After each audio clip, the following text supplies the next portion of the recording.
Vamos estudar a palavra do Senhor. Convido você a abrir a Bíblia na primeira carta do apóstolo João. João 3, 1 a 6. Abra a Bíblia lá. A carta, não é o Evangelho. A primeira carta de João, capítulo 3, verso 1 até o verso 6. Ali, aonde está, pastor? Está pertinho do Apocalipse, irmãos. Vai lá no Apocalipse, vai voltando para trás, você vai ver Judas.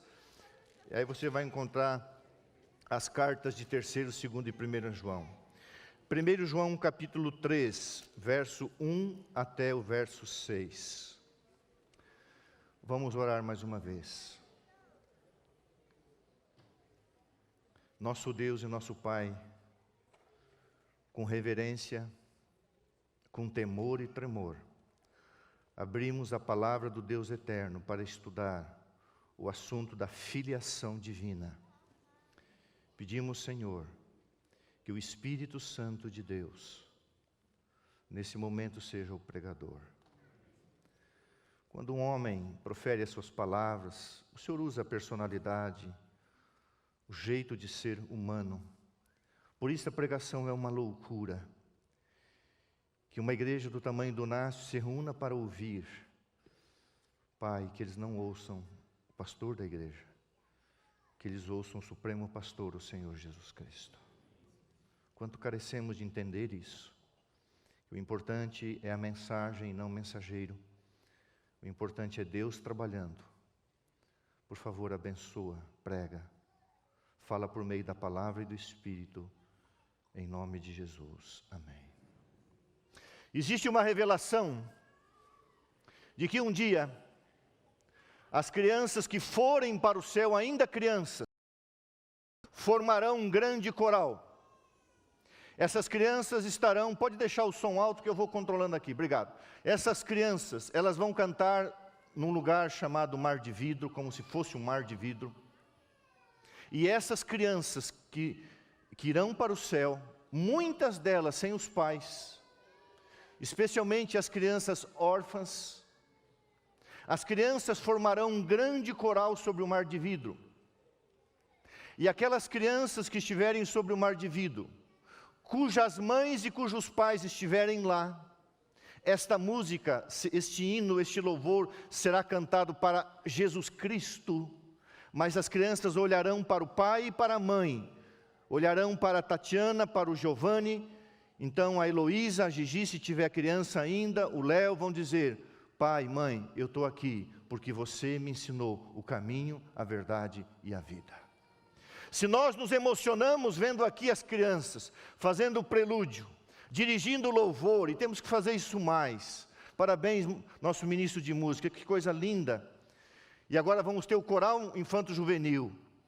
Irmãos, imagina sobre o mar de vidro, você vê lá milhões e milhões de crianças cantando um hino para Jesus, mas também para os pais, olhando para os pais dizendo: eu devo a minha salvação, porque você me ensinou o caminho, a verdade e a vida. Você cumpriu o que está em Provérbios 22, verso 6, ensina, educa a criança no caminho, e o caminho é Cristo. Primeira carta de João 3, diz assim, vede, verso 1 até o verso 6, vede, que grande amor nos tem concedido o Pai, a ponto de sermos chamados filhos de Deus, e de fato somos filhos de Deus. Por essa razão, o mundo não nos conhece, porquanto não o conheceu a Ele mesmo. Amados irmãos, agora somos filhos de Deus, e ainda não se manifestou o que haveremos de ser. Sabemos que quando Ele se manifestar, seremos semelhantes a Ele, um corpo glorificado, porque haveremos de vê-lo como Ele é. Aqui nesse mundo, a si mesmo se purifica todo o que nele tem esperança, assim como Ele é puro. Todo aquele que pratica o pecado também transgride a lei, porque o pecado é a transgressão da lei. Sabei também que Ele se manifestou para tirar os pecados, e nele não existe pecado. Todo aquele que permanece nele não vive pecando. Todo aquele que vive pecando não o viu, nem o conheceu. Essa é uma tremenda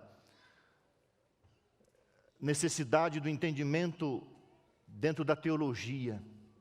Como que eu posso ser um pecador, ter uma natureza caída, pecaminosa, mas não viver na prática do pecado? Isso é possível? Sim, sim. Ou Jesus morreu por quê? Jesus morreu para nos salvar do poder do pecado.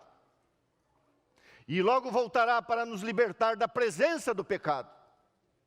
Agora o crente que tem Cristo em si, que tem o Espírito Santo dentro de si, ele não vive na prática do pecado, porque Jesus estaria praticando o pecado junto com ele, então, através do Espírito Santo. Como pode uma pessoa cheia do Espírito Santo dizer, eu sou cheia do Espírito Santo, mas vivo em adultério? Eu sou cheio do Espírito Santo, mas eu minto. Não. Irmãos, o tema dessa manhã é filiação, o ato de filiar, o ato de tornar filho. Normalmente aqui, logicamente, só existem essas duas maneiras de tornar filho: por criação ou procriação, e por adoção. Irmãos, para mim, eu já falei isso aqui, uma das maiores evidências, prova de que nós fomos criados por Deus, à sua imagem e semelhança, que eu e você que casamos, os cônjuges presentes, nós temos a capacidade dada por Deus de gerar vida, de procriar. Isso vem de Deus. Deus é que dá vida, mas através de nós. Seres caídos, pecaminosos, com a imagem e semelhança de Deus, com a capacidade de procriar. Durante 6 anos eu cuidei da Igreja Central de Curitiba como pastor. Nós tínhamos um lar de meninas. E nós encaminhávamos muitas crianças para a adoção. É uma outra forma de filiar. O que acontece, irmãos? Quando Deus gerou com as suas mãos, o homem gerou o seu corpo, formou o seu corpo. Quando Deus do barro, o que se passava na mente de Deus, nós fomos criados à imagem física de Deus. Jesus se tornou homem e na sua humanidade ele viveu como homem, ele não encarnou numa outra natureza, porque nós temos a imagem e a semelhança física de Deus. Quando nós conhecemos Deus o Pai, nós vamos ver um ser assim. Quando Deus cria, quando Deus forma o homem, Deus sopra nele o fôlego da vida, é a criação.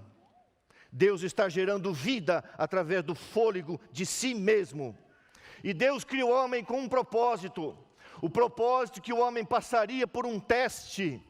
Porque Deus não criou seres robóticos, Deus não criou robôs. Deus colocou uma prova, um teste, a satisfação pessoal. Se Adão e Eva tivessem passado no teste como seres livres, tivessem escolhido fazer a vontade de Deus, Satanás nunca mais entraria no jardim do Éden e eles seriam declarados imortais. Nasceram para isso, mas eles tinham que escolher. Eu estou falando muito alto, então abaixa um pouquinho o som. Aliás, ergue o som para eu falar mais baixo. Eu sei que às vezes eu abuso, irmão, mas o negócio de pregar o evangelho assim morto não dá, para mim não dá. Porque o fruto do Espírito Santo é paz, é alegria, é amor, mas também o fruto do Espírito Santo é ousadia, é intrepidez, é coragem, é força, é alegria, é energia espiritual. E eu gosto de pregar com entusiasmo. Não, você fica morto aqui, esse negócio parece que não anda. E não é culpa deles lá, porque eles ficam estressados comigo. E Deus cria o homem com esse propósito. O homem tem a capacidade de escolher, ele escolhe o que é errado. E apesar de o homem ter escolhido aquilo que é errado, e ter pecado, a Bíblia diz que a encarnação de Jesus foi para nos tornar filhos de Deus outra vez, porque quando o homem pecou, ele se tornou filho de Satanás, filho da ira, filho do maligno, e agora nós somos recriados, restaurados, e Deus devolve para o homem aquilo que um dia já lhe dera, a promessa da imortalidade em Cristo Jesus. E mais do que isso, irmãos, a Bíblia também diz que nós somos adotados no seio do amado. Em Cristo, Jesus se tornou o irmão mais velho e nós fomos adotados. Louvado seja Deus pela chuva. Você não diz amém? Amém. Por isso aumenta o som, que está chovendo mais. Muita chuva. Louvado seja Deus pela chuva. Tomara que chova o feriado inteiro para você ficar estudando a Bíblia o feriado inteiro.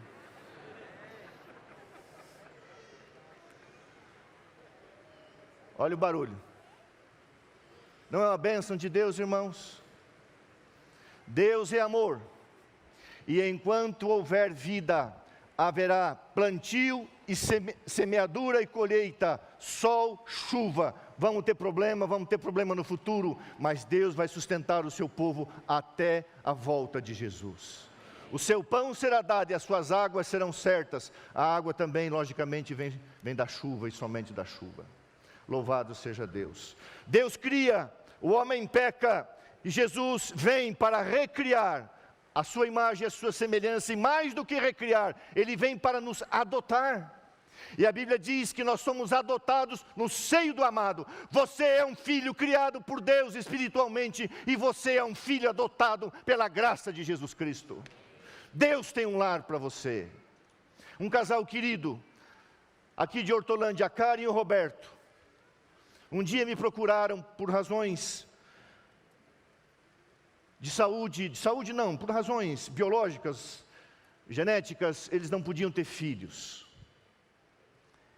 E ainda existia o lar, eu era pastor de Hortolândia, ainda existia o lar do Jardim Pinheiros em Curitiba, e eu mostrei a foto da Emily. Eu peguei esse casal e nós fomos até Curitiba. Ela já tinha 12 para 13 anos, já tinha passado o período adotivo. E ela estava ficando tristinha, porque parece que ninguém queria adotá-la. Mas finalmente esse casal, cheio do amor de Deus, adotou a Emily. A Emily já é uma adolescente, isso já faz mais ou menos uns 7, 8 anos. Uma jovenzinha. E um dia, eu tinha ido para a associação em Sorocaba trabalhar, e eu estava na igreja, conversando com algumas pessoas. E eu estava de costas para a porta da igreja, conversando assim, olhando para o púlpito, com algumas pessoas. E de repente vem uma garota, na época ela tinha uns 12 anos, 12, 13 anos, fazia um pouquinho de tempo que ela tinha sido adotada. E ela veio correndo com tanta força, ela deu um tranco nas minhas costas. E eu quase caí, porque eu estava desprevenido. E ela me abraçou. E eu falei, Emily. Ela tinha ido para a Disney com os pais, então ela estava toda feliz. E aí ela olhou bem nos meus olhos e disse, pastor, quando eu vi o senhor na igreja, eu senti vontade de abraçá-lo. Obrigado, porque hoje eu tenho um lar, hoje eu tenho um pai, hoje eu tenho uma mãe, louvado seja o nome de Deus. Nós não estamos órfãos, nós não somos órfãos, nós temos um Deus que nos criou, temos um Deus que nos recriou em Cristo, e um Deus que nos adotou na cruz do Calvário, e nós somos filhos, e mais do que filhos, nós somos herdeiros com Cristo, co-herdeiros com Cristo, e com Ele estaremos para sempre, para toda a eternidade. Jamais esqueça, meu querido irmão, minha querida irmã, você é uma filha de Deus, você é um filho de Deus. Ame o seu pai como eu amo o meu pai, ame a sua mãe como eu amo a minha mãe, mas não esqueça que sobre todas as coisas, você é filho do Deus eterno. Você foi resgatado como filho do sequestro satânico, você foi adotado no seio do amado. Agora, irmãos queridos, muitas vezes as pessoas chegam para mim e dizem assim, pastor, tenho algumas dificuldades na minha família. Eu tenho alguma dificuldade com os meus filhos, e eu sempre gosto de falar o que eu vou falar agora. Pensa. O primeiro pai a ter problema com seus filhos foi Deus. Irmãos, qual era a culpa de Deus? Deus era disfuncional, Deus era abusivo, agressivo, um ambiente perfeito, um lar perfeito, o anjo da alva, coberto pela luz da glória de Deus. O mistério que jamais entenderemos. De repente um anjo cheio de luz, o filho amado, o assessor do pai, aquele que cumpria primariamente as ordens de Deus, ele olha para Deus e diz assim, o teu governo é injusto, o Senhor é injusto, o lar que o Senhor criou para mim não me interessa. E Deus foi o primeiro pai a ter problema, e Deus perdeu o seu filho e os seus filhos lá no céu. Irmão, se Deus teve problema lá no céu, E depois de 6.000 anos de pecado, quando surgem problemas nesse mundo, você não tem que se apavorar. Deus teve problemas. Longamente, não sei quantos séculos na contagem celestial, quanto tempo passou, mas longamente o Pai suportou Lúcifer. Até que chegou um momento que o ambiente estava tão contaminado, chegou um ponto que houve uma virada, sem condições de arrependimento, e ele foi expulso do céu e carregou uma terça parte dos anjos. Um dia, com remorso, vendo que tinha cometido um tremendo erro, um tremendo pecado, ele foi até o portão do céu. Jesus saiu, veio até o portão do céu. E Lúcifer disse para Jesus: eu tive inveja do Senhor, eu gostaria de ser readmitido. Está escrito que Jesus chorou ante o infortúnio e disse: não há mais lugar de arrependimento para você. E Jesus chorava, e Lúcifer olhava Jesus chorando. Por quê? Porque era seu filho que nunca mais voltaria para o lar. Aí, Deus então coloca mais um teste. Deus cria Adão e Eva. Deus cria o homem. E Deus cria um vazio dentro do homem, uma necessidade. E Deus prepara um ambiente. Ah, meu Pai do céu, você vai conhecer um dia o jardim do céu. Antes do dilúvio ele foi levado para lá para o céu. Adão vai ser reintegrado ao seu primeiro domínio. E Deus cria um ambiente perfeito, um lar perfeito. E de repente Adão acorda e vê aquela mulher. Adão tinha 4 metros, então você imagina a altura e o tamanho da Eva. Que mulher linda. Que mulher linda, porque o que Deus faz é perfeito. Que homem lindo, que casal lindo. E por mistério que a gente não sabe, Satanás, ele faz um trabalho de mediunidade, ele incorpora num ser alado. A serpente tinha um aspecto dourado e ela voava de árvore em árvore. E você conhece a história. Aonde Deus falhou, irmãos? Diz para mim, qual foi o erro de Deus? Aonde Deus foi injusto? Aonde Deus foi mau? Sabe, muitas vezes os nossos filhos fazem escolhas erradas e nós perguntamos: aonde eu errei? Irmão, se você fez a sua parte e você fez o que Deus te mandou fazer, tenha paz no coração. Deus não cometeu nenhum erro para que Lúcifer perdesse o céu. Deus não cometeu nenhum erro para que Adão e Eva desacreditassem do seu amor e da sua bondade. Deus não foi culpado. Deus é Pai, Deus nunca errou, mas deu a livre escolha. Bom, vem a queda. Agora deixa eu perguntar para você. Me fala de uma família na Bíblia perfeita. Uma. Quem souber ganha o carro do João. E da Cris. Eu acho que é do João. Mas eu vejo a Cris dirigindo, então, bom, quem manda lá é ela. Acho eu, né? Melissa? Quem manda em casa, o pai ou a mãe? Não responde. Fala para mim de uma família perfeita. Fala para mim. A família de Adão e Eva foi perfeita? Abraão, o pai da fé? Não. Jacó gerou 12 nações, perfeita? Não, ele só tinha 4 mulheres. Só arrumou dor de cabeça.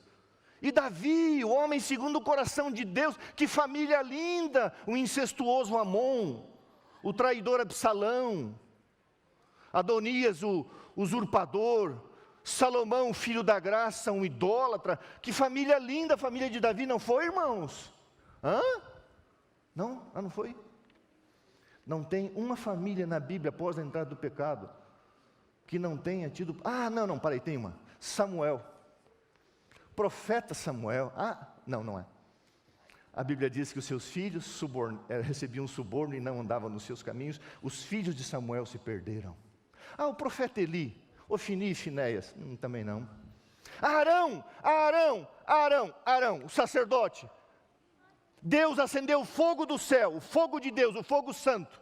Só aquele fogo podia ser usado. E eles fizeram o fogo deles, fogo estranho. Aí Deus falou assim: Nadab e Abiú, o fogo que vocês estão queimando é fogo humano, é fogo estranho. E Deus fulminou Nadab e Abiú e disse para Arão: não chore, se você chorar, eu vou te punir. Um pai não pôde chorar pelo filho. A família de Arão foi perfeita. Irmãos, olhe para a Bíblia, você não vai encontrar uma família perfeita. Agora, não, para aí, tem a família de Jesus. A família de Jesus foi uma maravilha. Foi uma maravilha tão grande que ele foi obrigado a sair de Nazaré e mudar-se para Cafarnaum. A Bíblia diz: os seus irmãos não criam nele, achavam que ele era louco e tinham vergonha dele. Os irmãos de Jesus tinham vergonha dele. E por um tempo, Maria, a mãe de Jesus, achava que o seu filho estava completamente errado. E a Bíblia diz que numa ocasião Jesus estava pregando e a multidão estava ali. Então alguém com orgulho anunciou e disse: Senhor, a tua mãe, os teus irmãos e as tuas irmãs estão aqui, querem vê-lo. Sabe o que eles queriam dizer para Jesus? Para de fazer isso, nós estamos com vergonha de você. E aí Jesus olhou o olhar e disse assim: diga para eles, a minha mãe e os meus irmãos e as minhas irmãs são aqueles que fazem a vontade do meu Pai. E Jesus não recebeu a sua mãe, nem seus irmãos, nem suas irmãs. Agora eu vou ler uma citação para você.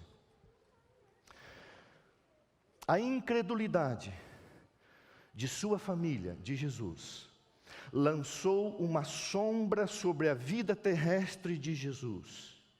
A sua família foi uma parte da amargura daquele cálice de aflição que ele tornou por nós.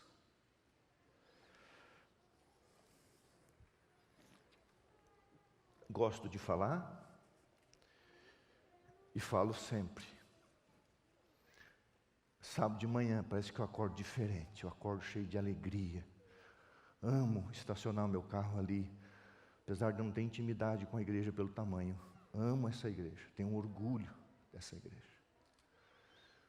Hoje eu tenho várias atividades, vou chegar em casa após o pôr do sol. Mas eu amo abrir a porta e dar um beijo nessa mulher linda demais. Essa semana ela invadiu meu Instagram, meu Facebook, e ela postou um negócio lá. Por quê?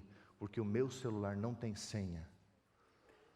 E eu fui para a academia e o celular fica em casa e ela usa, ela só não faz transferência, mas ela usa o celular. Agora imagine, irmãos, Jesus sai a pregar pela região, e ele olha em direção à montanha de Nazaré após Caná da Galileia. Ele quer voltar para casa, ele foi criado ali, ele tem amigos ali, ele tem irmãos, Tiago e Judas, ele tem irmãs, ele tem uma mãe. Ou você acha que na sua humanidade ele não sentia falta de simpatia? Está escrito, Jesus sentia falta de simpatia, e muitas vezes ele queria voltar para casa e ter o colo da sua mãe, mas ele não voltava porque ele não era bem recebido em seu lar, a ponto de dizer, não há profeta bem recebido, senão no seu próprio lar. Ou seja, os profetas não eram compreendidos em sua casa, e Jesus também não foi. Então, se a tua família não é uma família perfeita, olha o exemplo de Jesus, que teve paciência, tolerância, e o seu lar era o lar de 3 órfãos, Marta, Maria e Lázaro, ali em Betânia. Vivia na casa dos outros em Cafarnaum, fez de Cafarnaum a sua cidade no norte, e fez de Betânia a sua casa no sul. Você não encontra um relato da Bíblia de Jesus na sua casa, com a sua mãe, com os seus irmãos. Porém, na cruz do Calvário, com amor ele olha e diz: João, cuida da minha mãe. Judas e Tiago receberam o batismo do Espírito Santo. Os outros não sabemos. Não sabemos se as irmãs de Jesus salvaram, não sabemos. Sabemos de Judas e Tiago. Receberam o Espírito Santo, se converteram. Tiago se tornou o líder da igreja em Jerusalém, como se fosse o pastor. Judas escreveu a carta que está antes do Apocalipse. E um dia, Maria, e pelo menos Judas e Tiago, eu acredito que os outros também, Mas a revelação nos diz que Judas, Tiago e Maria estarão no céu, não para ver um simples irmão e um simples filho, mas um pai que adotou eles no seu coração e os salvou por toda a eternidade. Sua família tem problema? Bem-vindo ao mundo real. Irmãos, as coisas não acontecem num mar de rosas. A vida acontece na sua maior parte na cor cinza, nas lutas, nas batalhas, nas doenças, nas fraquezas, aonde o perdão, o amor, a restauração, o carinho. Toda semana eu compro flor para essa coisa linda, essa esposa, dessa não, essa coisa linda, não é dessa, eu tenho que cuidar. Eu gosto de ir nos mercadinhos perto de casa, eu sempre levo flor. Esse dia uma irmã me viu, ô pastor, comprando flor. Eu fiquei até orgulhoso. Que eu gosto de dar flor para ela, eu gosto de vê-la feliz, eu gosto de alimentar as emoções da minha esposa. Tem muita esposa triste, infeliz, porque o marido parece não alimenta, não motiva. O marido tem que alimentar não apenas o aspecto físico, mas o aspecto emocional, o aspecto espiritual. Cada noite nós oramos juntos por nosso casamento. Alimente as emoções da sua esposa. Esposa, alimente as emoções do seu marido. O marido chega em casa cansado, estressado, às vezes veio de metrô, às vezes veio de ônibus. Chega em casa, a mulher parece uma gota d'água, pá, pá, pá, pá. O ser humano não aguenta. É uma goteira, pá, pá, pá, pá. Tem isso. O camarada quer pelo menos meia hora de paz. Chega em casa, dá um beijo na esposa. Esposa, aprenda isso. O marido chegou em casa cansado, estressado, dá um beijo, diz assim, te amo, agora vai tomar o teu banho e relaxa. É tudo que o camarada quer. Agora fica numa goteira. O teu filho, a tua filha, irmãos, ninguém aguenta. Não aguenta. Presta atenção. Quem é a minha família, disse Jesus. Agora, irmãos, o que a Bíblia também descreve. Primeiro, Deus, como Pai, teve problema no céu e na terra, em ambientes perfeitos com seres perfeitos. Então não espere perfeição num ambiente de 6.000 anos de pecado. Todos nós temos lutas e dificuldades, todos. Inclusive, o cálice de amargura que Jesus teve que sofrer, uma parte ele bebeu em sua própria família. Jesus, quando subia para Jerusalém para as festas como judeu, ele ia por um outro caminho para não andar com seus irmãos, porque seus irmãos tinham vergonha dele. Sabe o que é desprezo? Havia pelo menos dois caminhos, duas rotas para chegar a Jerusalém, a rota marítima e a rota pelo meio. Jesus sempre ia por um caminho que eles não iam. Agora, irmãos, não há família perfeita na Bíblia. Terceiro aspecto. É o quarto aspecto. A Bíblia fala: bons pais tiveram péssimos filhos, e péssimos pais tiveram bons filhos. Você vai entender isso. Por exemplo, eu não vou ler. Se você pegar a história em 1 Samuel 8, 1-5, você vai ver que os filhos do profeta Samuel foram uma tragédia. Você vai ver que vários bons pais tiveram péssimos filhos. A Bíblia não aponta nenhum pecado de Samuel, é só elogio. Um homem honesto, um homem que não deixava subornar, um profeta que Deus falava para ele, vai lá e unge Davi. Deus falava, a mente do profeta era um profeta, um vidente, ou seja, ele ouvia a voz de Deus. Um homem cheio do Espírito Santo, mas seus filhos se desviaram. A Bíblia fala de péssimos pais cujos filhos foram bons. Por exemplo, Manassés, um péssimo rei, mas foi um avô que se arrependeu. Aí teve um filho chamado Amon, idólatra. Aí teve um neto chamado Josias, que fez boas escolhas. Você deveria, espero que você esteja estudando o livro de Deuteronômio. Josias encontrou o livro de Deuteronômio, leu e fez uma reforma. O pai de Josias, o Amon, foi um idólatra, mas ele se tornou um bom filho. Irmãos, por que Deus deu o livro de Deuteronômio? Porque aquela geração que tinha recebido a lei, aquela geração que tinha visto os milagres de Deus, tinha morrido no deserto, e a nova geração não conhecia, e Deus mandou Moisés repetir tudo, repetir novamente a história, repetir todos os acontecimentos, para que a nova geração aprendesse o que tinha acontecido com seus pais. Irmãos, por que bons pais têm filhos errantes e péssimos pais têm filhos bons? Agora eu quero acalmar a sua consciência. Abra a Bíblia em Ezequiel 18, verso 4. Ezequiel 18, verso 20. 4 fala da imortalidade da alma. Ezequiel, volte ali depois de Daniel, antes de Daniel, Ezequiel 18. Depois eu gostaria que você que tem filho fora da igreja, você que tem alguma dificuldade com algum filho, lesse o capítulo 18 de Ezequiel. Leia comigo o verso 20 que diz assim, eu vou perguntar e você vai responder. A alma que pecar essa, a alma é vida, pessoa, ok? A alma é vida, pessoa.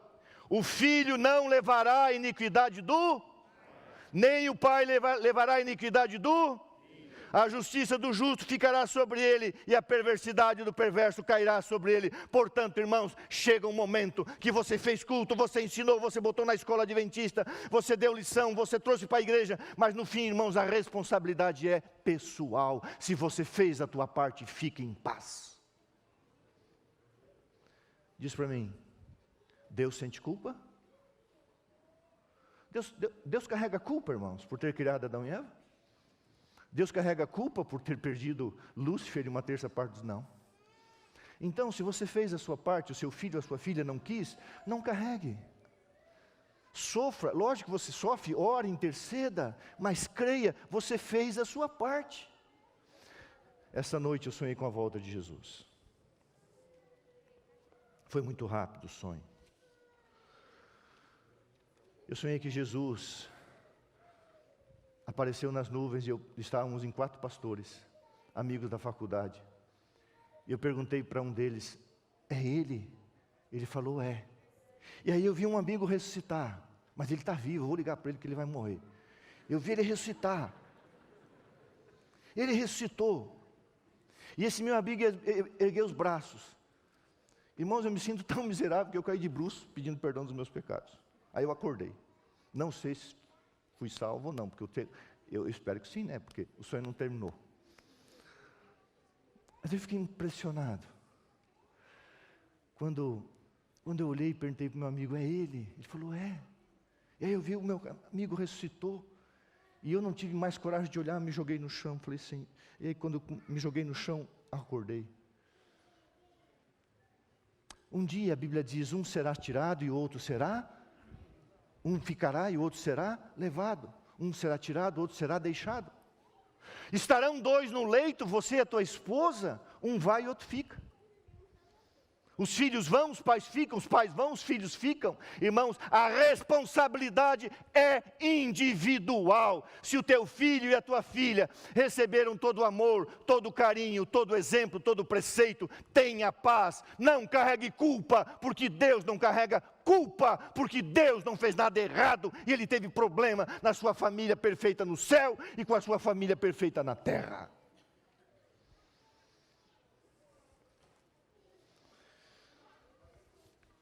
Caim e Abel, escolha pessoal. Jacó e Esaú, escolha pessoal. Os filhos de Samuel, escolha pessoal. Nadab e Abiú, escolha pessoal. Os filhos de Davi, irmãos, a família mais disfuncional para mim do Antigo Testamento é a família de Davi. Era um bando de pessoas com desejo de supremacia, desejo de poder, muitas brigas intestinas, internas, incesto, estupro, assassinato, fuga. O Absalão tentou matar o próprio pai. Ô filhinho amado. E aí Deus permitiu que ele entrasse com a sua mula debaixo de uma forca. Sabe o que Davi fez? Davi fez o que Deus faz. Foi para cima de um aposento no palácio e começou a chorar, a dizer, Absalão, Absalão, meu filho Absalão, quem me dera eu morrera por ti. Um filho traidor, um assassino, fugitivo e errante, morreu enforcado numa forquilha de uma árvore, porque queria matar o seu pai, recebeu o castigo de Deus. Irmãos, o juízo no Antigo Testamento era imediato. Um dia eu vou pregar sobre o juízo. O juízo no Antigo Testamento era imediato, por isso que Deus já executava a sentença. Quando via que não tinha mais chance de arrependimento, Deus executava a sentença. Sempre Deus dava um longo período de graça, oferecia perdão, como Nínive. Quando o povo se arrependia, Deus salvava, mas quando o povo não queria, Deus também já liquidava. Esse foi o filho de Davi, o homem segundo o coração de Deus. Olha a família dele. Pedro e Judas, escolha individual. Ananias e Safira, escolha individual. Áquila e Priscila, escolha pessoal. Paulo fala de um bom sujeito chamado Demas e de um péssimo sujeito chamado Demas que o abandonou, mas também fala de várias pessoas, e um bom homem que ele cita é Onesíforo. Todos receberam a mensagem de Paulo, Demas não quis, Onesíforo quis e outros. Então, encerrando, faça a sua parte e tenha paz. É muito simples. A Bíblia diz, ensine o seu filho por preceito, palavra, mas também através do teu exemplo. Preceito e exemplo. Faça a sua parte e tenha paz. A promessa de Deus é, eu não vou ler. Isaías 65 tem uma frase, irmãos, por favor, é uma frase da Bíblia. Isaías 65, 23 diz que na nova terra, nós não teremos mais filhos para calamidade. Para muitos pais, os filhos é uma calamidade, são uma calamidade, ou é uma calamidade quando é um filho. E na nova terra não haverá mais filhos para calamidade. E Apocalipse diz que um dia teremos um só Pai, um só Deus. E a Bíblia diz, nós seremos filhos eternos de Deus. E o Pai morará na casa com os filhos para todo sempre, porque o mal jamais se levantará aqui. Eu fico impressionado dos filhos que levam seus pais para morar juntos na velhice. Um dia perguntei para uma irmã, não é peso? Ela falou, é amor e gratidão. Famílias cristãs. Eu morava em Campinas, eu quero chamar o Ministério do Louvor, pode subir. Eu morava em Campinas, no ano de 2000, no bairro Ponte Preta.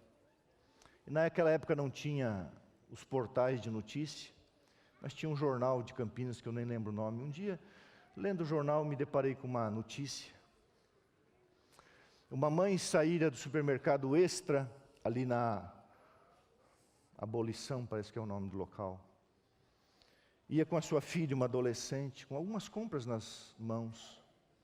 E 2 motoqueiros se aproximaram para sequestrar a menina, para abusar dela. E a mãe jogou as compras e se interpôs entre a filha e os bandidos. E ela percebeu o que fariam com a garota. Gente simples, gente humilde, dinheiro para roubar, não tinha. E disseram, nós apenas vamos fazer uma festinha com ela. E aquela mãe olhando para os bandidos falou assim, tirem a minha vida, mas a minha filha não. Levarão para lugar nenhum. E aqueles bandidos, que depois foram presos, disseram, se a senhora não sair da frente, a senhora é uma mulher morta. Ela falou, eu serei uma mulher morta, mas terei uma filha livre. Corra, minha filha. A filha correu e eles atiraram. Vários tiros. E ali ela caiu morta, assassinada. A filha conta, eu morrerei, mas a minha filha será livre. Não foi porventura isso que Jesus fez por nós? Sabe qual é a maior liberdade, irmãos? A maior liberdade é andar com o Pai e obedecer o Pai. Porque Deus é um Pai fiel, amoroso e justo. Que lá na cruz do Calvário, deixou o seu filho e disse, ele vai morrer, mas você será livre outra vez. Viva sob as asas desse Pai amoroso. Nosso Pai, o apóstolo Paulo nos orientou a te chamarmos de Abba, Paizinho querido. Palavras de fraternidade, de intimidade, dentro de uma suavidade sagrada, onde através de Jesus Cristo E por meio do Espírito Santo nos ajoelhamos e clamamos: Pai, querido Pai, Senhor, perdoa os nossos pecados. Assim como o profeta Daniel se incluiu junto com seu povo na condição de pecador, todos o somos, mas queremos, Pai, crescer sempre e permanecer sob as asas do Pai, até que um dia sejamos levados para a eterna segurança. Ora a Ti pelas crianças desta igreja, nossos filhos, nossas filhas. Ora a Ti pelos pais e mães desta igreja, pelas famílias desta igreja. Infelizmente é o cenário onde mais o demônio procura trabalhar, levando dor, sofrimento. E nós, como cônjuges, especialmente nós os homens, podemos salvaguardar nossos filhos e filhas, através do preceito e do exemplo, mostrando a eles o caminho da felicidade, unicamente em Cristo, e a certeza da vida eterna. Pai, abençoa esta igreja, a nossa igreja, todos aqueles queridos irmãos e irmãs que assistiram ou assistirão este culto, que nós jamais desistamos de lutar pela nossa família, de orar, de interceder, de chorar. Mas se algum querido nosso fizer uma escolha diferente do que foi ensinado, que nós possamos descansar nos braços do Senhor, sabendo que fizemos aquilo que nos foi mandado. Fica conosco, mas por favor nos dê o Espírito Santo, todos os dias, em nome de Jesus. Amém.